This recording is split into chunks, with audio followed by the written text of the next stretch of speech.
എല്ലാവർക്കും നമസ്കാരം. ഞാൻ അശ്വിൻ. നമ്മൾ അവസാനം ചെയ്ത യൂട്യൂബ് വീഡിയോയുടെ കമൻറ്റ് ബോക്സ് എടുത്ത് പുതിയ കമൻറ്റ്സ് നോക്കിക്കഴിഞ്ഞാൽ നിങ്ങൾക്കൊരു കാര്യം കാണാൻ സാധിക്കും. ഒരുപാട് പേര് ഒരൊറ്റ വിഷയത്തെക്കുറിച്ചാണ് കമൻറ്റ് ഇട്ടിരിക്കുന്നത്. മറ്റൊന്നുമല്ല, ധർമ്മസ്ഥല സംഭവത്തെപ്പറ്റി ഒരു വീഡിയോ ചെയ്യാവോ എന്നുള്ളതാണ് അവരെല്ലാം ചോദിച്ചിരിക്കുന്നത്.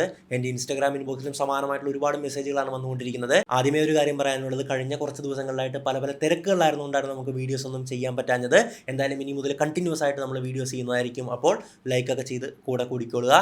എന്തായാലും ഇന്ന് നമ്മൾ സംസാരിക്കാൻ പോകുന്നത് കർണാടകയല്ല, ഇന്ത്യ മൊത്തത്തിൽ ഒന്നടങ്കം ഞെട്ടിച്ച ഒരു വലിയ ഷോക്ക് കൊടുത്ത ധർമ്മസ്ഥല സംഭവത്തെ പറ്റിയാണ്, അഥവാ ധർമ്മസ്ഥല കൂട്ടക്കൊലപാതകങ്ങളെ പറ്റിയാണ്. കർണാടക സംസ്ഥാനത്തെ ദക്ഷിണ കന്നഡ ജില്ലയിൽ സ്ഥിതി ചെയ്യുന്ന പുണ്യപുരാതന ഭൂമിയാണ് ധർമ്മസ്ഥല എന്നുള്ളത്. 10,000-കണക്കിന് വരുന്ന ഭക്തരും തീർത്ഥാടകരും സന്ദർശകരും ഒക്കെ ഇങ്ങോട്ട് ഒഴുകിയെത്താറുണ്ട്. അപ്പോൾ ആൾക്കാർ ഈ ആത്മീയ ശാന്തിയൊക്കെ തേടി വരുന്നവരുണ്ട് കേട്ടോ. അവർക്ക് അത്രത്തോളം ശാന്തിയും സമാധാനവും ഒക്കെ ഈ സ്ഥലം കൊടുക്കാറുണ്ട്. നിങ്ങൾക്കറിയാം, നിങ്ങൾ പല റിലീജിയസ് ആയിട്ടുള്ള പ്ലേസുകളിലേക്ക് പോകുമ്പോൾ നിങ്ങൾക്ക് ഭയങ്കര ഒരു മൈൻഡിന് പീസ് കിട്ടാറില്ലേ? ആ ഒരു സംഭവത്തിന് പേര് കേട്ട ഒരു സ്ഥലമാണ് ധർമ്മസ്ഥല എന്നുള്ളത്. ഇതിന്റെ മേൽനോട്ടം ആരാൻ നോക്കുവാണെങ്കിൽ പ്രധാനമായിട്ടും മഞ്ജുനാഥ ക്ഷേത്രം, അതുപോലെ തന്നെ ഈ ഒരു ധർമ്മസ്ഥല ക്ഷേത്രത്തിന്റെ ധർമാധികാരിയായിട്ടുള്ള ഡോക്ടർ വീരേന്ദ്ര ഹെഗ്ഡെയുടെ നേതൃത്വത്തിലുള്ള ആ ഒരു സംഘമാണ് ഇതിന്റെ മൊത്തം മേൽനോട്ടവും കാര്യങ്ങളൊക്കെ നോക്കുന്നത്. അപ്പോൾ ഈ ഒരു സംഘം അവിടെ ഒരുപാട് ആക്ടിവിറ്റീസ് ചെയ്യുന്നുണ്ട്. ക്ഷേത്രം മാത്രമല്ലുള്ള ഒരുപാട് ജീവകാരുണ്യ പ്രവർത്തനങ്ങൾ, സാമൂഹ്യ സാമ്പത്തിക സേവനങ്ങൾ, രാജ്യത്തുടനീളമുള്ള ഒരുപാട് പ്രവർത്തനങ്ങൾ, ചാരിറ്റി വർക്കുകൾ, എല്ലാവർക്കും പാവപ്പെട്ടവർക്ക് ഭക്ഷണം കൊടുക്കുക, വീട് നിർമ്മിച്ചു കൊടുക്കുക.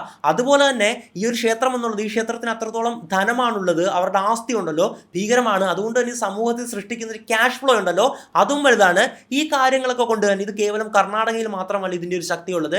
ഇന്ത്യ മൊത്തത്തിൽ ഇതിന് വലിയ പേരാണുള്ളത്. ഇന്ത്യ മൊത്തം ഇതിൻ്റെ സ്വാധീനം ചെലുത്തുന്ന ഒരു ക്ഷേത്രം അല്ലെങ്കിൽ ഒരു ഭൂമിയാണ് ധർമ്മസ്ഥല എന്നുള്ളത്. അപ്പോൾ ഇത്രയും കാലം ഇത് വളരെ നോർമലായിട്ട് എല്ലാവരും അടിപൊളി എന്ന് പറഞ്ഞ് പോയിക്കൊണ്ടിരിക്കുവായിരുന്നല്ലേ. പക്ഷേ ഈ ഒരു ശാന്തതയെ കീറിമുറിച്ചുകൊണ്ടാണ് ചില വാർത്തകൾ വന്നിട്ടുണ്ടായിരുന്നത്. വർഷങ്ങളായിട്ട് മണ്ണിനടിയിൽ ഒളിപ്പിക്കപ്പെട്ടു എന്ന് പറയപ്പെടുന്ന കൂട്ട ശവസംസ്കാരങ്ങളുടെ കഥ, ആ ഞെട്ടിക്കുന്ന വെളിപ്പെടുത്തൽ, ഈ ഒരു പ്രദേശത്തിനുള്ള, ഈ ഒരു പുണ്യഭൂമിക്കുള്ള ഒരു ശാന്തമായിട്ടുള്ള അന്തരീക്ഷമുണ്ടല്ലോ, ഒരു കവചമുണ്ടല്ലോ, മുഖംമൂടി എന്ന് പറയുമല്ലോ, ആ മുഖംമൂടി വലിച്ചെറിഞ്ഞുകൊണ്ട് ഈ സ്ഥലത്തെ വലിയ ദുരൂഹതയിലേക്കും വലിയ ഭയത്തിലേക്കും, അവിടെ ജീവിക്കുന്ന ആൾക്കാർക്ക് പോലും അത്ര ഉള്ളിൽ ഭയമുണ്ടാക്കുന്ന ആ ഒരു അന്തരീക്ഷത്തിലേക്കുമാണ് തള്ളിവിട്ടിട്ടുണ്ടായിരുന്നത്. മറ്റൊന്നുമല്ല, ഈ ധർമ്മസ്ഥല ക്ഷേത്രത്തിൽ പതിറ്റാണ്ടുകളോളം ജോലി ചെയ്ത ഒരു ശുചീകരണ തൊഴിലാളി, അവിടെ ക്ലീനിങ്ങിലൊക്കെ നിൽക്കുന്ന ആൾക്കാരുണ്ടല്ലോ, അങ്ങനത്തെ ഒരു വ്യക്തിയായിരുന്നു ഇത്. ആ വ്യക്തി ചില വെളിപ്പെടുത്തലുകൾ നടത്തുകയാണ്. ഞെട്ടിക്കുന്ന വെളിപ്പെടുത്തലുകളായിരുന്നു അത്. ഇത്രയും കാലം ജീവന് ഭീഷണി ഉള്ളത് കൊണ്ട്, അതായത് ഇതൊക്കെ പുറത്ത് പറഞ്ഞാൽ താൻ കൊല്ലപ്പെടുമെന്നറിയാം, അതുകൊണ്ടാണ് പുറത്ത് പറയാത്തതെന്നും അദ്ദേഹം പറഞ്ഞിട്ടുണ്ടായിരുന്നു. എന്തായാലും അദ്ദേഹം പറഞ്ഞത് വളരെ ഞെട്ടിക്കുന്ന കാര്യങ്ങളായിരുന്നു. ഏകദേശം 20 വർഷങ്ങൾക്കുള്ളിൽ താൻ ഭീകരമായിട്ടുള്ള ചില കാര്യങ്ങൾക്ക് കൂട്ടുനിൽക്കേണ്ടി വന്നു. മറ്റൊന്നുമല്ല, അവിടെയുള്ള ചില പവർഫുൾ ആയിട്ടുള്ള സംഘങ്ങൾ ഒരുപാട് ആൾക്കാരെ ക്രൂരമായിട്ട് കൊല്ലുകയാണ്, പീഡിപ്പിച്ചും തല്ലിയും ഒക്കെ ബ്രൂട്ടലി കൊല്ലുകയാണ്. അതിൽ ഭൂരിഭാഗം പേര് സ്ത്രീകളായിരുന്നു. കാരണം സ്ത്രീകളെ റേപ്പ് ചെയ്ത് കൊന്നിട്ടുണ്ടായിരുന്നു. അവരുടെ എല്ലാം മൃതദേഹങ്ങളുണ്ടല്ലോ, ഒരു ഈച്ച പോലും പുറത്തറിയാതെ മണ്ണിൽ കുഴിച്ചു മൂടാൻ താൻ നിർബന്ധിതനായി. ഫോഴ്സ്ഫുള്ളി ആ ഒരു ഗ്യാങ് എന്നെ കൊണ്ട് ചെയ്യിച്ചു എന്നായിരുന്നു ഈ ഒരു ശുചീകരണ തൊഴിലാളി പറഞ്ഞിട്ടുണ്ടായിരുന്നത്.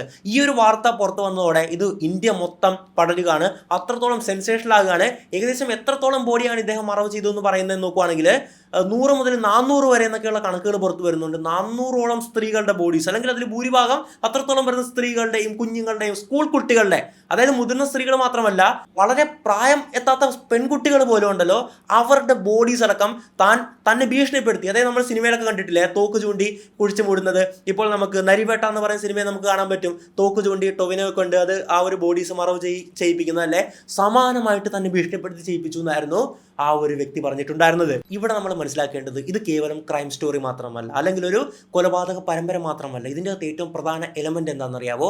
ശക്തരായിട്ടുള്ള ആൾക്കാരുടെ സ്വാധീനമാണ്.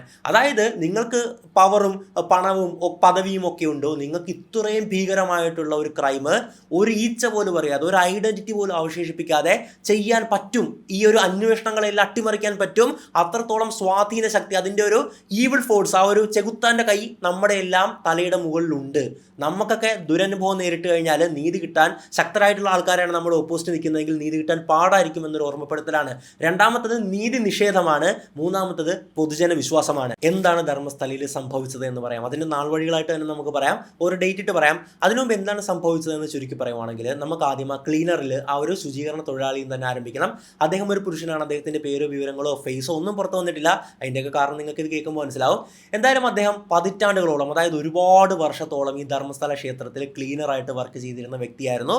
അവിടെ എല്ലാ കാര്യങ്ങളും തുടച്ച് വൃത്തിയാക്കിയിടുക, നമ്മുടെ എല്ലാ സ്ഥാപനങ്ങളിലും കാണുന്ന പോലെ തന്നെ ഒരു ക്ലീനർ ആയിരുന്നു. അദ്ദേഹം തീരെ പാവപ്പെട്ട ഒരു കുടുംബത്തിലായിരുന്നു. എങ്ങനെയെങ്കിലും ആ ഒരു തുച്ഛമായ ശമ്പളം കൊണ്ട് കുടുംബം തള്ളി നീക്കുന്ന ഒരു വ്യക്തിയായിരുന്നു.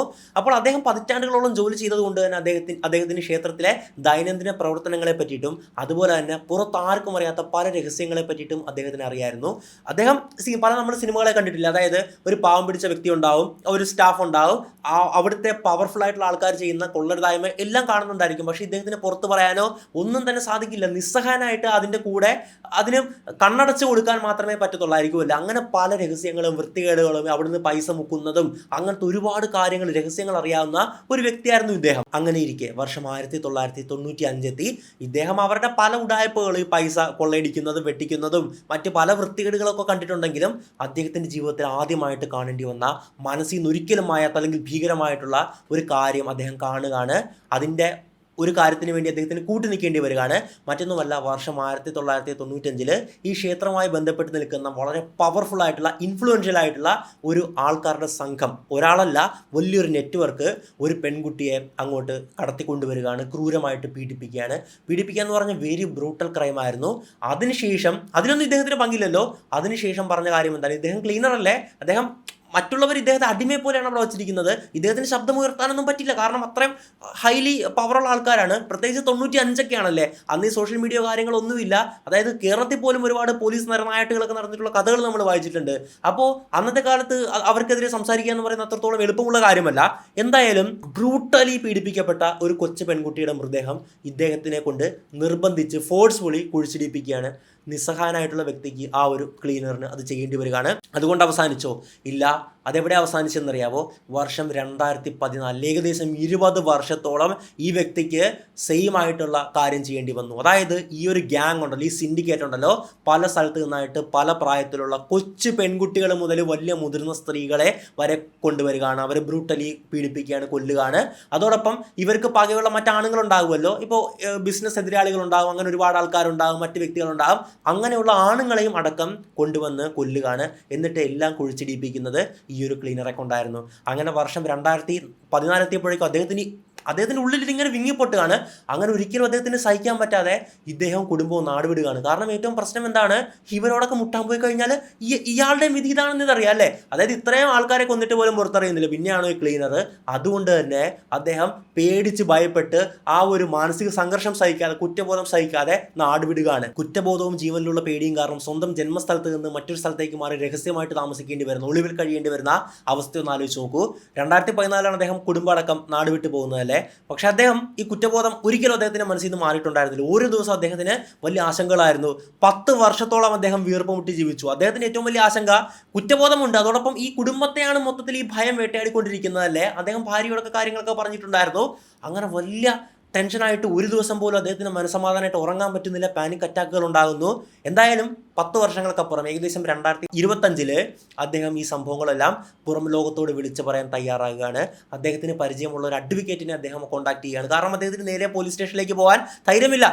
കാരണം എന്താണ്? സ്ഥലം കർണാടകയാണ്. അവിടുത്തെ പോലീസിനെ പറ്റി നിങ്ങൾക്ക് അറിയാത്തതുകൊണ്ടാണ്. നിങ്ങൾ ബാംഗ്ലൂർ വർക്ക് ചെയ്യുന്ന നിങ്ങളുടെ സുഹൃത്തുക്കളോടൊക്കെ ചോദിച്ചു നോക്കുക, അവിടുത്തെ പോലീസിൻ്റെ തനി സ്വഭാവം അവരെന്താണെന്ന് പറഞ്ഞു തരുമല്ലേ. എന്തായാലും അതുകൊണ്ട് തന്നെ അവിടുത്തെ പോലീസിനോട് പറയാൻ ഇദ്ദേഹത്തിന് ധൈര്യമില്ല. മാത്രമല്ല അദ്ദേഹത്തിന് വ്യക്തമായിട്ട് അദ്ദേഹം പറയുന്നൊരു കാര്യമുണ്ട്, ഇത് ഒറ്റൊരാൾ ചെയ്തതല്ല, വളരെ ഓർഗനൈസ്ഡ് ആയിട്ടുള്ള ഒരു സിൻഡിക്കേറ്റ് ചെയ്ത ക്രൈമാണ്, അത്രയും പവർഫുൾ പീപ്പിൾ ചെയ്തൊരു ക്രൈമാണ്, അവർക്കെതിരെ എനിക്ക് നേരിട്ട് പരാതിപ്പെടാൻ ധൈര്യമില്ല. അങ്ങനെ അദ്ദേഹം ഈ ഒരു വക്കീലിനെ കണ്ട് വക്കീൽ മുഖാന്തരം പോലീസിന് പരാതി കൊടുക്കാൻ തയ്യാറാകുകയാണ്. ഒറ്റ ഡിമാൻഡേ അദ്ദേഹത്തിന് ഉണ്ടായിരുന്നുള്ളൂ, എൻ്റെ ജീവൻ, എൻ്റെയും എൻ്റെ കുടുംബത്തിൻ്റെയും ജീവൻ സംരക്ഷിക്കപ്പെടണമെന്ന് മാത്രം. അങ്ങനെയാണ് നമ്മളിപ്പോൾ കണ്ടുകൊണ്ടിരിക്കുന്ന ധർമ്മസ്ഥല സംഭവം വലിയ ചർച്ചയായത്, വലിയൊരു കേസായി മാറിയിട്ടുണ്ടായിരുന്നത്. പിന്നീട് ഒരു യൂട്യൂബ് വീഡിയോയിലൂടെ ഇതിന് വലിയ ശ്രദ്ധ ലഭിക്കുകയാണ്. രാജ്യത്തുടനീളമുള്ള ഒരുപാട് ആൾക്കാർ, ഒരുപാട് മീഡിയാസ് എല്ലാം തന്നെ ഇതിനെ ഏറ്റുപിടിക്കുകയാണ്. ഇനി നമുക്ക് സംഭവത്തിൻ്റെ നാൾവഴികൾ നോക്കാം. അപ്പോൾ നിങ്ങൾക്ക് കാര്യങ്ങൾ അത്രത്തോളം എളുപ്പമായിട്ട് മനസ്സിലാക്കാൻ സാധിക്കുന്നതായിരിക്കും. വർഷം 2025 ജൂലൈ 3-ാം തീയതിയാണ് ഈ കേസിൻ്റെ ആദ്യത്തെ വെടിപൊട്ടുന്നത്. മറ്റൊന്നുമല്ല, തൻ്റെ വക്കീൽ മുഖാന്തരം ദക്ഷിണ കന്നഡ പോലീസ് സൂപ്രണ്ടിനും അതുപോലെ തന്നെ ധർമ്മസ്ഥല പോലീസ് സ്റ്റേഷനിലും ഇദ്ദേഹം ഒരു പരാതി കൊടുക്കുകയാണ്. പരാതി പറഞ്ഞിട്ടുള്ള കാര്യങ്ങൾ ഞാൻ നേരത്തെ പറഞ്ഞിട്ടുള്ള സംഭവങ്ങൾ തന്നെയാണ്. വർഷം 95 മുതൽ 2014 വരെ താൻ ഈ ഒരു കൊടും ക്രൂരതകൾക്ക് കൂട്ടുനിൽക്കേണ്ടി വന്നു എന്നുള്ളതായിരുന്നു. ജൂലൈ 4 പോലീസ് നടപടി ആരംഭിക്കുകയാണ്. ഇവിടെ നമ്മൾ മനസ്സിലാക്കേണ്ടത്, ഇങ്ങനെയൊക്കെ പരാതി കൊടുക്കുന്നതിന് പകരം ഇദ്ദേഹം നേരിട്ട് ധർമ്മസ്ഥല പോലീസ് സ്റ്റേഷനിലേക്ക് വന്ന് പരാതി കൊടുക്കുമായിരുന്നെങ്കിൽ ഒരുപക്ഷെ ഇദ്ദേഹവും നാളെ മരണപ്പെട്ടിരുന്നേനെ. പക്ഷേ SP കൊടുത്തു, ഒരു അഭിഭാഷകൻ മുഖാന്തരം വലിയ സീരിയസ് ആയിട്ടുള്ള ലെറ്റർ ആയിട്ടാണ് കൊടുത്തത്. അതുകൊണ്ട് തന്നെ പോലീസ് കേസെടുക്കാൻ നിർബന്ധിതരാകുകയായിരുന്നു. അങ്ങനെ പുതിയ ഇന്ത്യൻ നിയമം, ഭാരതീയ ന്യായ സംഹിതയുടെ വകുപ്പുകൾ ചേർത്തായിരുന്നു കേസ് എടുത്തിട്ടുണ്ടായിരുന്നത്. ഈ പരാതിക്കൊപ്പം തന്നെ ഈ താൻ കുഴിച്ചെടുത്തു എന്ന് പറയുന്നത്, അതായത് കുഴിച്ചിട്ട് അസ്ഥികളുടെ ചില സ്ഥലങ്ങളിൽ അദ്ദേഹം പോയിട്ട് കുഴിച്ചു നോക്കുകയാണ്. അങ്ങനത്തെ ചില തലയോട്ടികളുടെയും അസ്ഥി കഷ്ണങ്ങളുടെയും ഒക്കെ ചിത്രങ്ങളടക്കമായിരുന്നു ഈ അഭിഭാഷകൻ മുഖാന്തരം ഈ പോലീസ് സ്റ്റേഷനിലൊക്കെ പരാതി കൊടുത്തിട്ടുണ്ടായിരുന്നത്. പരാതിയോടൊപ്പം ഇദ്ദേഹത്തിന്റെ ഏറ്റവും വലിയ ആവശ്യം എന്തായിരുന്നു? തന്റെയും തന്റെ കുടുംബത്തിന്റെയും ജീവൻ രക്ഷിക്കണം, എനിക്ക് വേറൊന്നും വേണ്ട, അങ്ങനെ എൻ്റെ ജീവൻ രക്ഷിക്കണം എന്നുള്ള ആ ഒരു ഇത് പരിഗണിച്ചുകൊണ്ട് സർക്കാരിന്റെ സാക്ഷി സംരക്ഷണ പദ്ധതിയുണ്ട്, വിറ്റ്നസ് പ്രൊട്ടക്ഷൻ സ്കീം എന്ന് പറയും. അത് പ്രകാരം ഇദ്ദേഹത്തിന് സുരക്ഷ ഉറപ്പാക്കുകയാണ്. ഇദ്ദേഹത്തിന്റെ ഒരു ഐഡന്റിറ്റിയും പുറത്തു പോകത്തില്ല. ഇദ്ദേഹത്തെ അന്വേഷണത്തിന്റെ ഭാഗമായിട്ട് സ്റ്റേഷനിലേക്കോ മറ്റോ വിളിപ്പിക്കണമെങ്കിൽ തന്നെ അതിന് കൃത്യമായിട്ടുള്ളൊരു നടപടിക്രമങ്ങൾ, ഒരു പ്രോട്ടോകോൾ ഉണ്ടാവും. ഇനി ഇദ്ദേഹം എവിടെയെങ്കിലും കൊണ്ടുപോകണമെങ്കിൽ ഇദ്ദേഹത്തെ മുഖംമൂടി ധരിച്ച് കൊണ്ടുപോകത്തുള്ളൂ. അതായത് നമുക്ക് അദ്ദേഹത്തിന്റെ ഐഡന്റിറ്റി അറിയാനായിട്ട് ഒരു മാർഗ്ഗമില്ല. അത് ഏറ്റവും നല്ലൊരു കാര്യമാണ്. എന്തായാലും അങ്ങനെ കാര്യങ്ങളൊക്കെ മുമ്പോട്ട് പോവുകയാണ്. 2025 ജൂലൈ 11 ഈ നിർണായകമായിട്ടുള്ള തെളിവുകൾ കോടതിയിലെത്തുകയാണ്. കോടതിയിൽ, അതായത് ബെൽത്തങ്ങാടി കോടതിയിലായിരുന്നു ഇദ്ദേഹത്തെ കൊണ്ടുവന്നിട്ടുണ്ടായിരുന്നത്. കൊണ്ടുവന്ന എങ്ങനെയാണ്? മുഖംമൂടിയൊക്കെ ധരിച്ചാണ് കൊണ്ടുവന്നിട്ടുണ്ടായിരുന്നത്. കാരണം ഒരു ഐഡന്റിറ്റിയും പുറത്ത് പോകത്തില്ലല്ലോ. അങ്ങനെ അവിടെ ഒരു ജഡ്ജിനെ മാത്രം, അതായത് ജഡ്ജും ഇദ്ദേഹവും മാത്രം ഇരുത്തി ഒരു സെഷൻ അവിടെ നടത്തുകയാണ്. കാരണം മറ്റാരും ഇദ്ദേഹത്തെ കാണാൻ പാടില്ല, അറിയാൻ പാടില്ല, അവർ പുള്ളി പറയുന്നൊന്നും കേൾക്കാൻ പാടില്ല. അത്രയും രഹസ്യ സ്വഭാവമുള്ളത് തന്നെ ഇദ്ദേഹവും കോടതി ജഡ്ജിയും മാത്രമായിരുന്നു മുറിയിലുണ്ടായിരുന്നത്. ഇദ്ദേഹം ജഡ്ജിയോട് നടന്ന കാര്യങ്ങളെല്ലാം പറയുകയാണ്. അതോടൊപ്പം പോലീസിനോട് പോലും പറയാത്ത, പോലീസിന് പോലും കൊടുക്കാത്ത ഒരു തെളിവ് ജഡ്ജിയുടെ കയ്യിൽ നേരിട്ട് ഏൽപ്പിക്കുകയാണ്. കാരണം പോലീസിന് വിശ്വാസമില്ലാത്തതുകൊണ്ടാണ്, മറ്റൊന്നുമല്ല. താൻ എടുത്ത ഫോട്ടോസ് ഉണ്ടല്ലോ, പല അസ്ഥികളും ഈ തലയോട്ടിയുടെ കഷ്ണങ്ങളൊക്കെ താൻ കളക്ട് ചെയ്തിട്ടുണ്ടായിരുന്നു, തന്റെ കയ്യിലുണ്ടായിരുന്നു. ആ ഒരു അസ്ഥി കഷ്ണങ്ങൾ അടങ്ങിയ കവറും ഇദ്ദേഹം കോടതിക്ക്, അഥവാ ജഡ്ജിക്ക് കൈമാറുകയാണ്.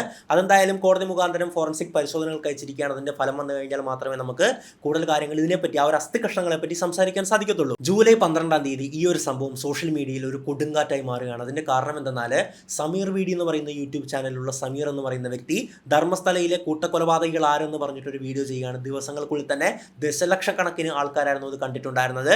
അങ്ങനെ ഈ ഒരു സംഭവം വലിയ ചർച്ചകളായി മാറുകയാണ്. പക്ഷെ ആ ഒരു വീഡിയോയിൽ അദ്ദേഹം ചെയ്തിട്ടുള്ളൊരു കാര്യം എന്തെന്നാൽ, ഈ ഒരു ശുചീകരണ തൊഴിലാളിയുടെ കഥയുണ്ടല്ലോ, വളരെ നാടകീയമായിട്ട് ഒരു സ്റ്റോറി ലൈൻ പോലെ അദ്ദേഹത്തിന്റെ കാഴ്ചപ്പാടിലൂടെയൊക്കെ ആയിരുന്നു അവതരിപ്പിച്ചിട്ടുണ്ടായിരുന്നത്. അടിസ്ഥാനമില്ലാത്ത, അതായത് കൃത്യമായിട്ടുള്ള തെളിവുകളാൽ ബാക്കപ്പ് ചെയ്യപ്പെടാത്ത പല കഥകളും ഊഹാപോഹങ്ങളൊക്കെ ആയിരുന്നു അദ്ദേഹം പറഞ്ഞിട്ടുണ്ടായിരുന്നത്. ഇതിനൊക്കെ അപ്പുറം, അതായത് പവർഫുൾ സിൻഡിക്കേറ്റ് ഉണ്ടെന്ന് നമ്മൾ പറഞ്ഞു. അത് ആരാന്ന് ഇന്നേ വരെ നമുക്കറിയില്ല, നമുക്ക് ഊഹിക്കാനും പറ്റില്ല. പക്ഷേ അവരുടെയൊക്കെ ചില പേരുകളും ഐഡന്റിറ്റിയൊക്കെ എടുത്തു പറയുകയാണ്.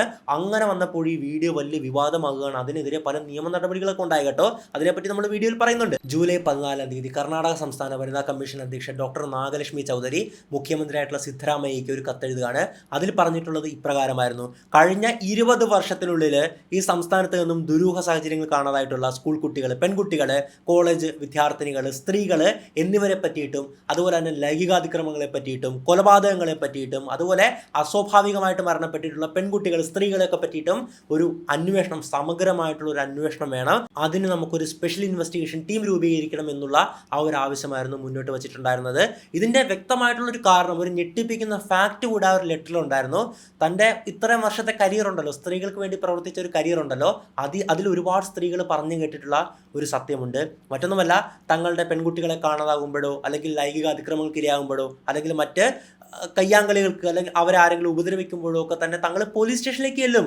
തങ്ങളുടെ പെൺകുട്ടികളെ കാണാനില്ല, പീഡിപ്പിക്കപ്പെട്ടു, അവർ ബലാത്സംഗം ചെയ്യപ്പെട്ടു, അവരാരെങ്കിലും അടിച്ചു, ഉപദ്രവിച്ചു എന്ന് പറഞ്ഞ് ചെല്ലുമ്പോൾ ഇവരെ പോലീസുകാരെ ഷൗട്ട് ചെയ്ത് ശകാരിച്ചുകൊണ്ട് ഈ അമ്മയോ അച്ഛനോ അല്ലെങ്കിൽ പെൺകുട്ടികളെ തന്നെ മടക്കി അയക്കുകയാണ്. അമ്മാതിരി പോലീസിന്റെ പ്രവൃത്തികളെയൊക്കെ പറ്റിയിട്ട് ഈ വനിതാ കമ്മീഷൻ അധ്യക്ഷ, ഒരു ജുഡീഷ്യൽ പവറുള്ള വ്യക്തിയാണ്, അവർ തന്നെ ലെറ്റർ സൂചിപ്പിക്കുന്നുണ്ട്. ഇത് സത്യമാണ്. ഞാൻ നേരത്തെ പറഞ്ഞ പോലെ തന്നെ ബാംഗ്ലൂർ ജോലി ചെയ്യുന്ന ആരെങ്കിലൊക്കെ നിങ്ങളുടെ സുഹൃത്തൊക്കെ കാണുമല്ലോ, കർണാടക പോലീസിനെയൊക്കെ പറ്റി ചോദിച്ചു നോക്ക്. വല്ലാത്തൊരു വിഷയം തന്നെയാണ്. നമ്മളുടെ ഇപ്പോൾ പുറത്തിറങ്ങിയ കേരള ക്രൈം ഫയൽസ് അല്ലേ, സീസൺ 2 കർണാടക പോലീസിന്റെ ആ ഒരു പ്രവൃത്തിയാണ് കാണിക്കുന്നത് അല്ലേ, ഫണ്ട് അടിച്ചു മാറ്റുന്ന ആ ഒരു പ്രവൃത്തിയൊക്കെ കാണിക്കുന്നുണ്ട്. ഇക്കാര്യത്തിൽ നമ്മുടെ കേരള പോലീസ് ഉണ്ടല്ലോ ഏറ്റവും മികച്ചതാണ്. നിങ്ങൾക്ക് ഏത് സംസ്ഥാനത്ത് പോയാലും നമ്മൾ പല കുറ്റങ്ങൾ പറയുമെങ്കിലും നിങ്ങൾ മറ്റ് സംസ്ഥാനങ്ങളായിട്ട് കമ്പയർ ചെയ്ത് നോക്കിയോ, ഏറ്റവും മികച്ച പോലീസ് നമ്മളുടെ തന്നെയാണ്. ഒന്ന് ആലോചിച്ച് നോക്കി, ആ തുടരുമെന്ന് പറയുന്ന സിനിമ ഒന്ന് എടുത്തു നോക്ക്. അതിൽ ആ ഒരു പയ്യനെ കൊന്നത് ജോർജ് സാറ് തന്നെയാണല്ലേ. എന്നിട്ട് മോഹൻലാലിന്റെ ക്യാരക്ടർ ഷൺമുഖം മറ്റേ കേസ് ഫയൽ ചെയ്യാൻ വരുമ്പോൾ മോനെ കാണാനില്ല. അപ്പോൾ പുള്ളി തന്നെ കേസ് ഫയൽ ചെയ്യുന്നുണ്ടല്ലേ. അപ്പോൾ നിങ്ങൾ പരാതിയായിട്ട് ചെയ്യുന്നുണ്ടല്ലോ, കേസ് കൃത്യമായിട്ട് ഫയൽ ചെയ്തിരിക്കും. അതിന് വലിയ ബുദ്ധിമുട്ടൊന്നുമില്ല. അല്ലാത്ത ചില ഇൻസ്റ്റൻസ് നമുക്ക് പറയാൻ പറ്റും. ഞാൻ അങ്ങനെയല്ല പറഞ്ഞത്. മറ്റ് സംസ്ഥാനങ്ങളെയും മറ്റ് പോലീസിനെയൊക്കെ വെച്ച് നോക്കുമ്പോഴുണ്ടല്ലോ നമ്മുടെ പോലീസ് എന്നുള്ളത് വളരെ മുകളിലാണ് കേരള പോലീസ് എന്നുള്ളത്. അതെപ്പോഴും ഞാൻ എടുത്ത് പറയുന്നൊരു കാര്യമാണ്. ജൂലൈ 15 ഈ കേസിൽ വലിയൊരു ട്വിസ്റ്റ് സംഭവിക്കുകയാണ്. അതായത് വർഷം 2003 ഇവിടെ മെഡിസിൻ പഠിക്കാൻ വന്നിട്ടുണ്ടായിരുന്ന അനന്യ എന്ന് പറയുന്ന ഒരു പെൺകുട്ടി ഉണ്ടായിരുന്നു. 17 വയസ്സ് മാത്രം പ്രായമുള്ള പെൺകുട്ടിയാണ്. ആ പെൺകുട്ടിയെ ദുരൂഹ സാഹചര്യത്തിൽ കാണാതാകുകയാണ്.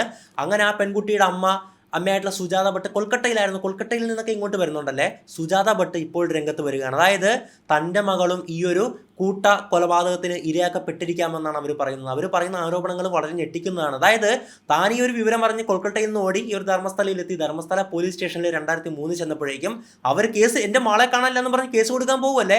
അവരെന്താണ് പറഞ്ഞതെന്നറിയാവോ? ഞാൻ തൊട്ടു മുമ്പ് പറഞ്ഞതുപോലെ തന്നെ നിങ്ങളുടെ മകൾ ഒളിച്ചോടിയതായിരിക്കുമെന്ന് പറഞ്ഞ് അവർ ചിരിച്ചു തള്ളി ആ കേസ് ഫയൽ ചെയ്യാതെ വിടുകയാണ്. പിന്നീടുണ്ടായത് ഇവർ പറയുന്നത് പ്രകാരം ക്ഷേത്രത്തിൻ്റെ ധർമാധികാരിയായിട്ടുള്ള വീരേന്ദ്ര ഹെഡ്ഡയും അവരുടെ സഹോദരനായിട്ടുള്ള ഹർഷയും ചേർന്നുകൊണ്ട് ഇവരെ ഭയങ്കരമായിട്ട് വാക്കാൽ അധിക്ഷേപിക്കുകയാണ്. അതായത് സ്ലട്ട് ഷെയ്മിങ് എന്നൊക്കെ പറയത്തില്ലേ, അതുപോലെ ചെയ്ത് ഇവരെ അത്രത്തോളം അപമാനിച്ചു വിടുകയാണ്. അതിനുശേഷം വളരെ ഞെട്ടിക്കുന്ന സംഭവങ്ങളാണ് ഉണ്ടായത്. പിന്നീട് ഇവർ അവിടെ താമസിക്കുമ്പോൾ ഈ ക്ഷേത്രത്തിൻ്റെ ഭാരവാഹികളാണെന്നും പറഞ്ഞ് അല്ലെങ്കിൽ ക്ഷേത്രത്തിൽ നിന്നാണെന്നും പറഞ്ഞിട്ട് 4 പേര് ഇവരെ സമീപിക്കുകയാണ്. മകളെ പറ്റി വിവരം തരാമെന്നും പറഞ്ഞുകൊണ്ട് ഇവർ ഈ സുജാതയെ അമ്മ ഒരു സ്ഥലത്തേക്ക് വിളിച്ചുകൊണ്ട് പോവുകയാണ്. അവിടെ വെച്ച് 4 പേര് ഇവരെ ക്രൂരമായിട്ട് മർദ്ദിക്കുകയാണ്. അങ്ങനെ മർദ്ദിച്ച് ഇവർ അബോധാവസ്ഥയിൽ പോകുന്നുണ്ട്. ഇവർ പറയുന്ന പ്രകാരം 3 മാസം കോമയിലായിരുന്നു എന്നൊക്കെയാണ്. അപ്പോൾ അത്രയും ഈ ഒരു ഒന്ന് ആലോചിച്ച് നോക്കുക, ഒരു കേസ് കൊടുക്കാൻ വന്നതിൻ്റെ പേരിൽ മാത്രം ഇത്രയും വലിയ പ്രശ്നങ്ങൾ നേരിടേണ്ടി വന്നു എന്ന് പറയുന്നത് ആരുടെ അടുക്കൽ നിന്ന്? അതായത് മകളെ കാണാനില്ല എന്ന് കേസ് കൊടുക്കാൻ വന്നതേ ഉള്ളൂ അല്ലേ. അല്ലാതെ ഇവർ ക്ഷേത്രത്തിൻ്റെ ആൾക്കാരെ ചൂണ്ടിക്കാണിക്കുകയോ ഒന്നും ചെയ്തിട്ടുണ്ടായിരുന്നില്ല. പക്ഷേ ഇവരെ അടിച്ചൊതുക്കാൻ വന്നിട്ടുണ്ടായിരുന്നത് ക്ഷേത്രത്തിൻ്റെ ആൾക്കാരായിരുന്നു എന്നാണ് ഇവർ പറയുന്നത്. നമ്മൾ മനസ്സിലാക്കേണ്ടത് ഇതെല്ലാം ഇവരുടെ ആരോപണങ്ങളാണ്. തെളിയിക്കപ്പെട്ടിട്ടില്ലാത്ത പോലീസിന് മുമ്പാകെ കൊടുത്തിട്ടുള്ള മൊഴികൾ മാത്രമാണ്. അതോടൊപ്പം താൻ സ്വയം നുണപരിശോധനയ്ക്ക് തയ്യാറാണെന്നും ധർമാധികാരിയായിട്ടുള്ള വീരേന്ദ്ര ഹെഡ്ഡെയും സഹോദരനെയും നുണപരിശോധനയ്ക്ക് വിധേയരാക്കണമെന്നും ഇവർ ആവശ്യപ്പെടുകയാണ്. ഇനി അവിടെ മുതൽ നിലവിലുള്ള സാഹചര്യങ്ങൾ നോക്കുകയാണെങ്കിൽ അങ്ങനെ ഇങ്ങനെയൊക്കെ തന്നെ പോയിക്കൊണ്ടിരിക്കുകയാണ്. അതായത് ഇപ്പോൾ ഇദ്ദേഹം കോടതിക്ക് മുമ്പാകെ സമർപ്പിച്ചിട്ടുള്ള അസ്ഥി കഷ്ണങ്ങളുണ്ടല്ലോ, അത് ഫോറൻസിക് പരിശോധനയ്ക്ക് പോയിട്ടുണ്ട്. ഇപ്പോൾ നമ്മൾ ചിന്തിക്കും, അല്ലെ ഈ വ്യക്തിയെ കൊണ്ട് കുഴിച്ചിട്ടു എന്ന് പറഞ്ഞ സ്ഥലത്ത് പോയിട്ട് അത് ആ അസ്ഥികൾ തോണ്ടി പുറത്തെടുത്തുകൂടെ? നമ്മൾ മറ്റേ നരിവേട്ടെ കണ്ട പോലെ അങ്ങനെയാണല്ലോ അല്ലെ, കോടതി ജഡ്ജി നേരിട്ട് ഇദ്ദേഹത്തെ കൊണ്ടുപോയിട്ട് അത് അസ്ഥികൾ പുറത്തെടുക്കുന്നു അല്ലേ. അപ്പോൾ ഇവിടെ സംഭവിച്ചിട്ടുള്ള പ്രശ്നം എന്തെന്ന് പറഞ്ഞാൽ ഇദ്ദേഹത്തിന് മറ്റേ പ്രൊട്ടക്ഷൻ സ്കീം കൊടുത്തിട്ടുണ്ടല്ലോ. ഇദ്ദേഹം പുറത്ത് വന്നു കഴിഞ്ഞാൽ ഇദ്ദേഹം ഉറപ്പായിട്ടും കൊല്ലപ്പെടും, 100%. കാരണം അത്രയും പവർഫുൾ വ്യക്തി. ഈ സംഭവങ്ങൾ ശരിയാണെങ്കിൽ കേട്ടോ, ഞാൻ പറയുന്നത് സംഭവങ്ങൾ ശരിയാണെങ്കിൽ അദ്ദേഹം കൊല്ലപ്പെടും എന്നുള്ള കാര്യത്തിൽ തർക്കമില്ല. അതുകൊണ്ട് തന്നെ ഈ അന്വേഷണ സംഘവും ഇദ്ദേഹത്തിൻ്റെ അഭിഭാഷക സംഘവും തമ്മിൽ തർക്കം നിലനിൽക്കുകയാണ്. ഇദ്ദേഹത്തെ അങ്ങനെ പബ്ലിക് പ്ലേസിലൊന്നും കൊണ്ടുപോകാൻ പറ്റില്ല. കർണാടകയിലൊക്കെ വെറുതെ ആൾക്കാർ വന്ന് വെടിവെച്ച് കൊന്നിട്ട് പോകും. അത്രത്തോളം കള്ളത്തോക്കുകളുള്ള സ്ഥലമാണ് ഈ കർണാടകയിൽ ഈ സ്ഥലങ്ങളെന്നൊക്കെ പറയുന്നത് അല്ലേ. അപ്പോൾ പബ്ലിക് പ്ലേസിൽ ഇദ്ദേഹത്തെ അങ്ങനെ കൊണ്ടുപോകാൻ പറ്റില്ല എന്നാണ് ഇദ്ദേഹത്തിൻ്റെ അഭിഭാഷക സംഘം ചൂണ്ടിക്കാണിക്കുന്നത്. അതുകൊണ്ട് തന്നെ പോലീസും അനിശ്ചിതത്വത്തിലാണ്. അന്വേഷണം മുമ്പോട്ട് പോകണമെങ്കിൽ നെക്സ്റ്റ് സ്റ്റെപ്പ് എന്താണ്? ആ ഫോറൻസിക് പരിശോധന സൈഡ് നടക്കുന്നുണ്ട്. ഇത്രയും പേര് 400ഓളം വരുന്ന ആൾക്കാരുടെ ബോഡി കുഴിച്ചിട്ടു എന്നല്ലേ പറയുന്നത്. അപ്പോൾ അവിടെ നമുക്ക് കുഴിച്ചു നോക്കി അസ്ഥി എടുക്കണ്ടേ, ആ സ്ഥലം കാണിച്ചു തരണ്ടേ? അതും ഇപ്പോൾ നടക്കുന്നില്ല, ഒന്നും നടക്കുന്നില്ല. ഇങ്ങനെ സ്റ്റക്കായിട്ട് നിൽക്കുകയാണ് ഈ ഒരു കേസ് ഇപ്പോൾ. പക്ഷെ നമ്മൾ വിചാരിക്കും വക്കീലാണല്ലോ ഇപ്പോൾ ബ്ലോക്ക് ആക്കുന്നതെന്ന്. അങ്ങനെയല്ല. അവർ പറയുന്ന കാര്യം എന്തെന്നാൽ ലോക്കൽ പോലീസ് മുഖാന്തരം ഇത് അന്വേഷിക്കാൻ പറ്റില്ല, മറിച്ച് എല്ലാവരും ആവശ്യപ്പെടുന്നത് പോലെ തന്നെ ഒരു സ്പെഷ്യൽ ഇൻവെസ്റ്റിഗേഷൻ ടീം അവിടുത്തെ ഗവൺമെൻറ് രൂപീകരിക്കണം. അത് ഗവൺമെൻറ്റിനെ രൂപീകരിക്കാൻ പറ്റത്തുള്ളൂ അല്ലേ. അങ്ങനെ ഗവൺമെൻറ് രൂപീകരിച്ചാൽ അവരുടെ കൂടെ നമ്മൾ ഡയറക്റ്റ് ഒന്ന് സഹകരിക്കാൻ തയ്യാറാണെന്ന് പറയുന്നുണ്ട്. അപ്പോൾ ലോക്കൽ പോലീസ് അന്വേഷിച്ചാൽ എന്താ സംഭവിക്കുക എന്നറിയാവോ? ഈ അസ്ഥി എടുത്തിട്ട് വേണമെങ്കിൽ അത് മറ്റേ തോട്ടിലൊഴുക്കി വിടും. അമ്മാതിരി പോലീസൊക്കെ അവിടെ ഉണ്ട്. കൈക്കൂലി കൊണ്ട് കുത്തഴിഞ്ഞ പോലീസുകാരൊക്കെ അവിടെയുണ്ട്. അതുകൊണ്ട് വിശ്വാസമില്ല. മാത്രമല്ല ഇദ്ദേഹത്തിൻ്റെ സുരക്ഷ ഒറ്റിക്കൊടുക്കും. അതായത് ഇവിടെ നമ്മൾ തെളിവെടുക്കാൻ വരുന്നു എന്നുള്ള വിവരം തന്നെ ഒറ്റിക്കൊടുത്താൽ ഒരു കില്ലറിന് വന്ന് കൊല്ലാൻ പറ്റും. അങ്ങനത്തെ പ്രശ്നങ്ങൾ വരും. അങ്ങനെ ഒരുപാട് പ്രശ്നങ്ങൾ നിലനിൽക്കുന്നതുകൊണ്ട് തന്നെ ഒരു സ്പെഷ്യൽ ഇൻവെസ്റ്റിഗേഷൻ ടീം രൂപീകരിക്കേണ്ടതിൻ്റെ ആവശ്യകത വളരെ വലുതാണ്. ഈ വക്കീലൻ നിർദ്ദേശിക്കുന്ന സ്പെഷ്യൽ ഇൻവെസ്റ്റിഗേഷൻ ടീം എന്ന് പറഞ്ഞാൽ കർണാടകയിൽ വളരെ സത്യസന്ധമായിട്ടും നീതിയുക്തമായിട്ടും കേസ് അന്വേഷണങ്ങൾ നടത്തി തെളിയിച്ച ഒരു IPS കാരനുണ്ടായിരുന്നു. DGP ആയിട്ടുള്ള പ്രണബ് മോഹന്തി ആയിരുന്നു. അപ്പോൾ പ്രണബ് മോഹന്തിയുടെ നേതൃത്വത്തിലുള്ള ഒരു SIT രൂപീകരിക്കണമെന്നാണ് ഈ വക്കീൽ, അതായത് ശുചീകരണ തൊഴിലാളിയുടെ വക്കീലുണ്ടല്ലോ, ഈ ഒരു സംഭവങ്ങളൊക്കെ പോലീസിൽ അറിയിച്ച വക്കീല്, അദ്ദേഹം പറയുന്നത് അങ്ങനെ SIT ഉണ്ടാക്കിയാൽ മാത്രമേ നമുക്ക് അന്വേഷണമായിട്ട് സഹകരിക്കാൻ പറ്റൂ എന്നുള്ളതാണ്. നേരത്തെ പറഞ്ഞതുപോലെ തന്നെ കർണാടക സംസ്ഥാന വനിതാ കമ്മീഷനും അതുപോലെ തന്നെ SDPI പാർട്ടിയും ഒക്കെ തന്നെ SIT വേണമെന്ന് ആവശ്യപ്പെടുന്നുണ്ട്. എല്ലാവരും ചൂണ്ടിക്കാണിക്കുന്നത് ഒരേ കാര്യമാണ്. അതായത് എത്ര വലിയ ശക്തരായിട്ടുള്ള ആൾക്കാരായിരിക്കാം ഇതിന് പിന്നിലുള്ളത്. ഇത്രയും 100 കണക്കിന് വരുന്ന സ്ത്രീകളെ ബ്രൂട്ടലി റേപ്പ് ചെയ്ത് കൊന്നു കുഴിച്ച് മൂടിയിട്ട് ഒരു കേസ് കേസ് പോലും അവിടെ രജിസ്റ്റർ ചെയ്യപ്പെട്ടിട്ടില്ല. അതുവരെ അവർക്ക് തടയാൻ സാധിച്ചുവെങ്കിൽ അവരാരാണ്? അപ്പോൾ അവരാണല്ലോ ഇവിടെ പ്രതികളാക്കി നിൽക്കുന്നത്. അങ്ങനെയാണെങ്കിൽ അവരുടെ കീഴിലുള്ള അവരുടെ ഈ ചെരുപ്പ് നക്കുന്ന പോലീസുകാരുണ്ടെങ്കിൽ ഈ അന്വേഷണം സുതാര്യമായിട്ട് മുമ്പോട്ട് പോകുമോ എന്നാണ് ഇവരെല്ലാം ചോദിക്കുന്നത്. ചോദ്യത്തിന് വളരെ ശക്തമായിട്ടുള്ള അടിസ്ഥാനം തന്നെയുണ്ടല്ലേ. ഈ ആവശ്യത്തിന് പിന്നിലെ മറ്റൊരു പ്രധാനപ്പെട്ട കാരണം എന്താണെന്നറിയാമോ? ധർമ്മസ്ഥലയുടെ ഓർമ്മകളെ വേട്ടയാടുന്ന ഒരു നീറുന്ന ഓർമ്മയുണ്ട്. മറ്റൊന്നുമല്ല, സൗജന്യ കേസ്. വർഷം 2012 സൗജന്യ എന്ന് പറയുന്ന 17 വയസ്സ് മാത്രം പ്രായമുള്ള ഒരു കൊച്ചു പെൺകുട്ടിയെ ബ്രൂട്ടലി റേപ്പ് ചെയ്ത് ക്രൂരമായിട്ട് പീഡിപ്പിച്ച് ബലാത്സംഗം ചെയ്ത് കൊല്ലുകയാണ്. അങ്ങനെ പ്രതികളെയൊക്കെ പോലീസ് അറസ്റ്റ് ചെയ്തെങ്കിലും CBI അന്വേഷിച്ചു. CBI ഇടപെട്ട് അന്വേഷിച്ചെങ്കിലും തെളിവുകളുടെ അഭാവത്തിലും കൃത്യമല്ലാത്ത അന്വേഷണങ്ങളുടെ പേരിലും ആ പ്രതികളെല്ലാം വെറുതെ വിടുകയാണ് ഉണ്ടായത്. ഈ കേസിൽ പൊതുജനവും പൊളിറ്റീഷ്യൻസും ഒക്കെ ഒരുപോലെ അഭിപ്രായപ്പെട്ട ഒരു കാര്യമുണ്ട്. അത്രത്തോളം ശക്തമായിട്ടുള്ള തെളിവുകൾ ഉണ്ടായിരുന്നിട്ടും അല്ലെങ്കിൽ അതൊക്കെ കളക്ട് ചെയ്യാൻ സാധിച്ചിട്ടും ആ തെളിവുകളൊക്കെ അട്ടിമറിക്കപ്പെട്ടിട്ടുണ്ടെങ്കിൽ ഇവനെ രക്ഷിക്കാനായിട്ട് അവിടുത്തെ ഇതേ പവർഫുൾ സിൻഡിക്കേറ്റ്, ആ ഒരു പൊളിറ്റിക്കൽ സിൻഡിക്കേറ്റ് എന്തോ ആയിക്കൊള്ളട്ടെ, ആ ഒരു മാഫിയ സംഘമുണ്ടല്ലോ, അവർ പ്രവർത്തിച്ചിട്ടുണ്ട് എന്നുള്ളത് അത്രത്തോളം എളുപ്പത്തിൽ നശിപ്പിക്കാൻ പറ്റിയ തെളിവുകളൊന്നുമായിരുന്നില്ല. അപ്പോൾ അതിൻ്റെ പിന്നിൽ ശക്തമായിട്ടുള്ള കാര്യങ്ങൾ പ്രവർത്തിച്ചിട്ടുണ്ട് എന്നുള്ളതാണ്. നമ്മുടെ കേരളത്തിൽ പെരുമ്പാവൂർ നടന്ന ജിഷ വധക്കേസിനെ പറ്റി ഓർമ്മയുണ്ടോ? വളരെ ക്രൂരമായിട്ടുള്ള ബലാത്സംഗത്തിന് ശേഷം കൊല്ലുകാരനല്ലേ. അപ്പോൾ നമുക്ക് ആ ഒരു സംഭവം നമ്മൾ എങ്ങനെയാണ് നോക്കിക്കണ്ടത്? നമ്മുടെയൊക്കെ ഹൃദയത്തിൽ അത്രത്തോളം ഒരു ഷോക്ക് ഉണ്ടാക്കിയ നമ്മളെല്ലാവരും ജിഷയ്ക്ക് നീതി കിട്ടണമെന്നൊക്കെ പറഞ്ഞ് വലിയ ഇതൊക്കെ ഉണ്ടാക്കി അല്ലേ. നമുക്ക് ഓക്കെ, ഞാൻ പറഞ്ഞു വന്നത് നമ്മൾ ജിഷ കേസിനെ എങ്ങനെയാണോ കാണുന്നത് അതുപോലെ തന്നെ കർണാടകക്കാർ കാണുന്ന ഒന്നാണ് സൗജന്യ കേസ്. അതായത് സൗജന്യക്ക് നീതി ലഭിച്ചില്ല, അവിടെ കേസ് അട്ടിമറിക്കപ്പെട്ടല്ലേ. അതുപോലെ തന്നെ അതേ വിധിയായിരിക്കില്ലേ ഈ കൂട്ട ശവസംസ്കാരങ്ങൾക്ക് ഇരയായിട്ടുള്ള വ്യക്തികൾക്കും കിട്ടാൻ പോകുന്നത് എന്നൊരു തോട്ട് അവർക്ക് തോന്നിക്കഴിഞ്ഞാൽ അതിലൊരു തെറ്റും പറയാൻ സാധിക്കില്ല. ഇനി ഞാൻ നേരത്തെ പറഞ്ഞ സമീർ MD യൂട്യൂബ് ചാനലിലെ ധർമ്മസ്ഥലയിലെ കൂട്ടക്കൊലയാളികൾ ആര് എന്നുള്ള വീഡിയോയെ പറ്റി പറയുവാണെങ്കിൽ ഈ വീഡിയോ പുറത്ത് വന്ന് ഒരുപാട് ലക്ഷക്കണക്കിന് ആൾക്കാർ കാണുകയാണ്. അതോടൊപ്പം അത് ഒരുപാട് വിവാദമായി മാറുകയും ചെയ്യുകയാണ്. ഈ ഒരു വ്യക്തിയുടെ ഈ ശുചീകരണ തൊഴിലാളിയുടെ കഥ നാടകീയമായിട്ട് അവതരിപ്പിക്കുകയാണ്. ഇതിൻ്റെ പ്രതികളായിട്ടുള്ള ആൾക്കാരുടെ പേരുകളൊക്കെ എടുത്തു പറയുകയാണ്. അതൊന്നും ആർക്കും അറിയത്ത് പോലും ഇല്ലല്ലേ. ഒരുപാട് കഥകളും ഇല്ലാത്ത തെളിവുകളുടെ അടിസ്ഥാനമില്ലാത്ത കാര്യങ്ങളൊക്കെ വിളിച്ച് പറയുകയാണ്. അങ്ങനെ ഇത് വലിയ വിവാദമാകുകയാണ്. ഒരുപാട് പരാതികൾ വരികയാണ്. പരാതിയുടെ അടിസ്ഥാനത്തിൽ പോലീസ് ആ വീഡിയോ കണ്ട് പരിശോധിക്കുകയാണ്. അപ്പോൾ പോലീസിന് മനസ്സിലായി അവർ പരാതി എന്നതിലും ചെറിയ കാര്യങ്ങളില്ലാതില്ല. കാരണം ഒരു തെളിവുകളുമില്ല, പോലീസിന്റെ കയ്യിൽ പോലും ഇല്ലാത്ത തെളിവുകളുടെ അടിസ്ഥാനത്തിലൊക്കെയാണ് ഇദ്ദേഹം കാര്യങ്ങളൊക്കെ അവതരിപ്പിച്ചിട്ടുണ്ടായിരുന്നത്. അങ്ങനെ പോലീസ് കേസെടുക്കുകയാണ്. ഞാൻ കേസ് വായിക്കാം. BNS section 192 കലാപത്തിനുള്ള ആഹ്വാനമാണ്. അതുപോലെ തന്നെ സെക്ഷൻ 240 തെറ്റായിട്ടുള്ള വിവരങ്ങൾ നൽകൽ, സെക്ഷൻ 353 1B പൊതുജനങ്ങൾക്ക് ഭയമോ പരിഭ്രാന്തിയോ ഉണ്ടാക്കുന്ന കാര്യങ്ങൾ പറയുക തുടങ്ങിയ വകുപ്പുകളൊക്കെയാണ് ചാർത്തിയിട്ടുള്ളത്. എന്തായാലും ഈ ധർമാധികാരിയുടെ സഹോദരനുണ്ടല്ലോ, അപ്പോൾ പുള്ളി കോടതിയെ സമീപിച്ച് പരാതി നേരിട്ട് കൊടുക്കുന്നുണ്ട്. പക്ഷേ കോടതി പറഞ്ഞ കാര്യം എന്തെന്നാൽ ഇത് വാദപ്രതിവാദം കേൾക്കാതെ എനിക്ക് അഭിപ്രായം പറയാൻ പറ്റില്ല, ഒരാളുടെ അഭിപ്രായ സ്വാതന്ത്ര്യത്തിലേക്ക് കടന്നു കയറാൻ പറ്റില്ല എന്നുള്ളതായിരുന്നു. അതായത് വീഡിയോ അവിടെ തന്നെയുണ്ട്, ഓക്കെ, കോടതി ഇങ്ങനെ പറഞ്ഞിട്ടുണ്ടെങ്കിലും കേസ് സമീർ വീഡിയുടെ പേരിലുള്ള കേസ് അവിടെ നിലനിൽക്കുന്നുണ്ട്. വളരെ ഗുരുതരമായിട്ടുള്ള വകുപ്പാണ് ഈ യൂട്യൂബറിൻ്റെ പേരിൽ കർണാടക പോലീസ് നിലവിൽ ചുമത്തിയിട്ടുള്ളത്. ഇനി കോടതിയിൽ വാദപ്രതിവാദങ്ങൾ നടക്കും. കോടതി എന്താ ചെയ്യാൻ പോകുന്നതെന്ന് പറഞ്ഞാൽ സമീർ വീഡിയോയുടെ തെളിവുകൾ കൊണ്ടുവരാൻ പറയും. അത് ഹാജരാക്കാൻ പറ്റിയില്ലെങ്കിൽ ഈ കേസുമായിട്ട് മുന്നോട്ട് പോകേണ്ടി വരും പോലീസിന്. ഇനി നമ്മൾ ഏറ്റവും പ്രധാനമായിട്ട് സംസാരിക്കേണ്ടത് ഈ കേസിൻ്റെ ഭാവി എന്തായി തീരും എന്നുള്ളതാണല്ലേ. വളരെ കോംപ്ലക്സ് ആയിട്ടുള്ളൊരു കേസാണ്. 1995 മുതൽ 2014 വരെ കുഴിച്ചു മൂടി എന്ന് പറയപ്പെടുന്ന സംഭവങ്ങളാണല്ലേ. അപ്പോൾ നിലവിൽ കയ്യിലുള്ള തെളിവ് എന്താണെന്ന് പറഞ്ഞാൽ ഈ ഒരു അസ്ഥി കഷ്ണങ്ങളും അതിൻ്റെ ഫോട്ടോസും മാത്രമാണ്. അസ്ഥി കഷ്ണങ്ങൾ ഫോറൻസിക് പരിശോധനയ്ക്കാണ് അയച്ചിരിക്കുന്നത്. ഇനി അസ്ഥി കഷ്ണങ്ങൾ കുഴിച്ചെടുക്കണമെങ്കിൽ SIT രൂപീകരിച്ചാൽ മാത്രമേ ഈ ഒരു വ്യക്തി സഹകരിക്കത്തുള്ളൂ. അങ്ങനെ അത് ഇനി വരാനേ ഉള്ളൂ. അപ്പോൾ നിലവിൽ നമുക്ക് പറയുവാണെങ്കിൽ വലിയ പാടാണ് ഈ കേസിൻ്റെ ഒരു വിധി അല്ലെങ്കിൽ അതിൻ്റെ ഒരു ഭാവി എന്നുള്ളത്. കാരണം ഇവിടെ ഒരുപാട് അസ്ഥി കഷ്ണങ്ങൾ കുഴിച്ചെടുക്കണമല്ലേ. ഒരു കാര്യം അറിയാമോ, പണ്ട് പല കേസുകൾ ചെയ്യുമ്പോഴും ഞാൻ പറഞ്ഞിട്ടുണ്ട്, കൊലപാതകം ചെയ്ത വ്യക്തിയെ കണ്ടുപിടിക്കുക എന്നതിനേക്കാൾ പാടാണ് ചില അവസരങ്ങളിൽ കൊല്ലപ്പെട്ട വ്യക്തി ആരാന്നറിയാൻ പറ്റില്ല. കൊല്ലപ്പെട്ട വ്യക്തി ആരാന്നറിഞ്ഞാൽ മാത്രമല്ലേ കൊലപാതകി ആരാന്നറിയുന്നതിന് അർത്ഥമുള്ളൂ. അപ്പോൾ കൊല്ലപ്പെട്ട വ്യക്തി ആരെന്നറിയാതെ ഇന്നൊരാൾ കൊലപാതകം ചെയ്തു എന്ന് പറഞ്ഞാൽ പോലും അത് കോടതി നിലനിൽക്കില്ല. അങ്ങനത്തെ വരെ പ്രശ്നങ്ങളുണ്ട്. പണ്ട് സൊമർട്ടൺ മാൻ അല്ലെങ്കിൽ തമാം ഷട്ട് കേസൊക്കെ ചെയ്തപ്പോൾ ഞാൻ ഈ കാര്യം പറഞ്ഞിട്ടുണ്ടായിരുന്നു. കൊല്ലപ്പെട്ട ആള് ആരാന്ന് കണ്ടുപിടിക്കാൻ പറ്റാത്ത അവസ്ഥയിൽ അത് കേസ് വളരെ പാടായിരിക്കും പിന്നീട് അങ്ങോട്ട് പോകാനല്ലേ. എന്തായാലും നമുക്ക് ഈ കേസിനെ കൃത്യമായിട്ട് അനലൈസ് ചെയ്യുവാണെങ്കിൽ ഇനി കണ്ടുപിടിക്കാൻ സാധ്യതയുള്ള എന്താണ്? ഈ ബാക്കിയുള്ള അസ്ഥി കഷ്ണങ്ങളാണ്. ഓക്കെ, അത് കുഴിച്ചെടുക്കാൻ സാധിക്കുമല്ലേ. പക്ഷേ അപ്പോഴും ഒരു പ്രശ്നമുണ്ട്. ഇപ്പോൾ ഒരു കാര്യം പറയുവാണെങ്കിൽ ഞാൻ തുടരും സിനിമയിലേക്ക് വീണ്ടും തിരിച്ചു പോവുകയാണ്. അതായത് കൊന്നത് ജോർജ് സാറാണ്. പക്ഷെ ഒരു പരാതിയും കൊണ്ടുവരുമ്പോൾ മിസ്സിംഗ് കേസ് വന്നപ്പോൾ ജോർജ് സാറ് തന്നെ കേസ് ഫയൽ ചെയ്തല്ലേ. അപ്പോൾ ആ പയ്യൻ്റെ ബോഡി അവിടെ നിന്ന് കണ്ടെടുത്തപ്പോൾ എന്താ ചെയ്തത്? എല്ലാ പോലീസ് സ്റ്റേഷനിലേക്കും ആ ഒരു ബോഡിയുടെ ഐഡൻറ്റിഫിക്കേഷൻ വെച്ചിട്ട് ഇൻഫോർമേഷൻ കൊടുക്കും.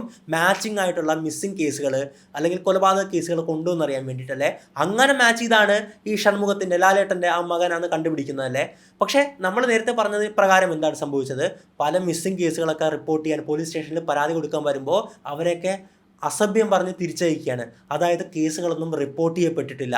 കേസുകൾ റിപ്പോർട്ട് ചെയ്യപ്പെട്ടിട്ടില്ലെങ്കിൽ ഈ കിട്ടുന്ന ബോഡി ഐഡൻറ്റിഫിക്കേഷൻ DNA മറ്റ് പ്രായമോ ഒന്നും മാച്ച് ചെയ്ത് നോക്കാനായിട്ട് അവിടെ മറ്റൊരിടത്ത് ഡാറ്റയില്ല. അതായത് എളുപ്പത്തിൽ പറയുവാണെങ്കിൽ നമ്മുടെ കേരളത്തിൽ ഒരാൾ മിസ്സിംഗ് ആകാണ്, തിരക്കി വരാൻ ഒരാളെങ്കിലും ഉള്ള ഒരാളാണെങ്കിൽ അദ്ദേഹം കേസ് കൊടുക്കുമല്ലോ. അപ്പോൾ അദ്ദേഹത്തിൻ്റെ പൊക്കവും ഉയരവും ഫോട്ടോയും ബാക്കി ഡീറ്റെയിൽസ് ഒക്കെ വെച്ചിട്ട് പോലീസ് അവരുടെ ഡാറ്റാബേസ് കയറ്റും. എവിടെയെങ്കിലും ആരുടെയെങ്കിലും ബോഡി കണ്ടെത്തിയാൽ ഇങ്ങനെ റിപ്പോർട്ട് ചെയ്യപ്പെട്ടുള്ള എല്ലാ കേസുമായിട്ട് മാച്ച് ചെയ്ത് നോക്കും.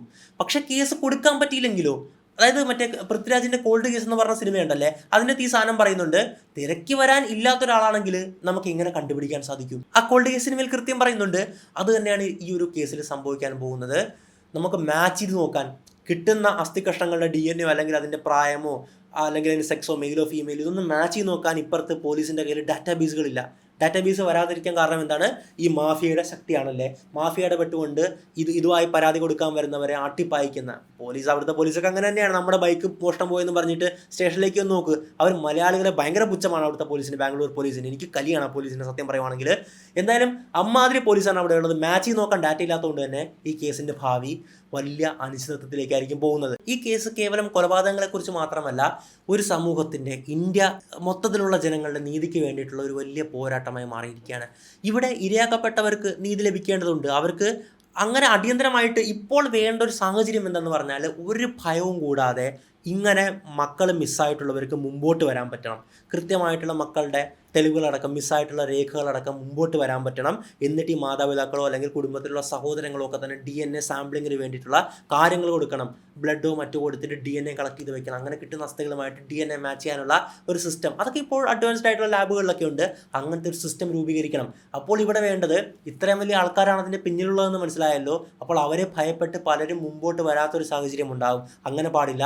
വളരെ സേഫ് ആൻഡ് സെക്യൂർ ആയിട്ടുള്ള, രഹസ്യമായിട്ട് മൊഴി നൽകാൻ പറ്റിയിട്ടുള്ള ഒരു ഇടനാഴി അവിടുത്തെ പോലീസോ ഗവൺമെൻറ്റോ ക്രിയേറ്റ് ചെയ്തേ മതിയാകത്തുള്ളൂ. അല്ലെങ്കിൽ ആരും മുമ്പോട്ട് വരത്തുമില്ല. സത്യം അതെത്ര ഇരുണ്ടതാണെങ്കിലും ഒരു നാൾ മറനീക്കി പുറത്തു വരുമെന്ന് നമുക്ക് ആഗ്രഹിക്കാമല്ലേ. നീതി ഒരുപാട് കാലം നിഷേധിക്കപ്പെട്ടു. എന്നിരുന്നാലും ഒരുപാട് വൈകിയാണെങ്കിലും മണ്ണിനടിയിലുള്ള ആ ജീവനുകൾ അവരാണിപ്പോൾ കഥ പറയുന്നതല്ലേ. നരിവേട്ടയുടെ അവസാനം പറയുന്നത് പോലെ ആ മണ്ണിനടിയിലുള്ളവരുടെ ആ വിളിച്ചു പറയുന്ന കാര്യങ്ങളാണ് ആ കേസിന് വഴിത്തിരിവായി മാറുന്നതല്ലേ. അപ്പോൾ ഇനി മണ്ണിനടിയിലുള്ള അസ്ഥികളായിരിക്കും കഥ പറയാൻ പോകുന്നത്. അവരുടെ നിലവിളികൾ ഒരുപാട് വർഷം കഴിഞ്ഞാണെങ്കിലും കേട്ടു, അവർക്ക് നീതി കിട്ടിയെന്ന് നമുക്ക് പറയാൻ പറ്റും. ഒരിക്കലും കിട്ടാതെ പോകുന്നതിനേക്കാളും നല്ലത് വൈകി കിട്ടുന്ന, അതായത് justice delayed is justice denied എന്ന് തന്നെയാണ്. ബട്ട് അത് ഡിലേ ആയാലും കിട്ടുന്നതാണ് ഭേദം. നമ്മൾ ഇത്ര വർഷം കഴിഞ്ഞാണ് നമുക്ക് അറിഞ്ഞത്, അതുവരെ നമുക്കൊന്നും ചെയ്യാൻ പറ്റില്ല. അവർക്ക് നീതി ലഭിക്കട്ടെ, അതിനപ്പുറത്തേക്ക് എനിക്കൊന്നും പറയാൻ സാധിക്കില്ല. ഇത് ആരൊക്കെയാണ് മിസ്സായത്, എന്തൊക്കെയാണ് മിസ്സായത്, അവരുടെ ഡാറ്റയാണ് ഫസ്റ്റ് കളക്ട് ചെയ്യേണ്ടതല്ലേ. അതൊക്കെ ചെയ്യാൻ പറ്റാത്ത കൃത്യമായിട്ട് മുമ്പോട്ട് പോകട്ടെ. അതോടൊപ്പം ഇത് പുറത്തു പറഞ്ഞ വ്യക്തിക്ക് ജീവൻ ഒരു അപകടവും കൂടാതിരിക്കട്ടെ. അത് മാത്രമാണ് എൻ്റെ പ്രാർത്ഥന. ധർമ്മസ്ഥലയുടെ മണ്ണിൽ നിന്നും എപ്പോഴെങ്കിലും ഈ സത്യങ്ങളെല്ലാം പുറത്തു വരുമെന്ന് നമുക്ക് പ്രതീക്ഷിക്കാം. എന്തായാലും മറ്റൊരു വീഡിയോയിൽ മറ്റൊരു വിഷയമായിട്ട് നമുക്ക് വീണ്ടും കാണാം. Miss Madappally signing out.